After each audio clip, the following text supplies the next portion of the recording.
5M TV Sénégal seen YouTube bu am solo abonnez-vous ci 5M TV Sénégal ndax ngay am ay vidéo yu am solo.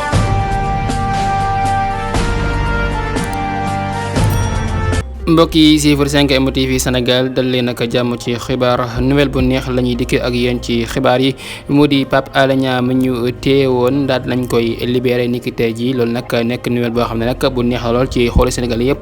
mu di Pape Alé Niang mi ñu téye woon daal nañ koy libéré ginnaaw bi ñu ko téye woon rek mu jot a tëdd ci koso bi ay fan mu nag daal nañ koy libéré moom Pape Alé Niang ba sax jotoon naa def ab grève de la faim ngir rek daal di naqaru li nga xam ne rek moom lañ ko jàpp woon moom Pape Alé Niang jamono ji nag laa nañ koy libéré mu dell ca ak njabootam voilà kon mbokk yi jox leen dig daje beneen incha allah 5M TV Sénégal jaa ngeen jëf ci ànd beeg 5M TV Sénégal.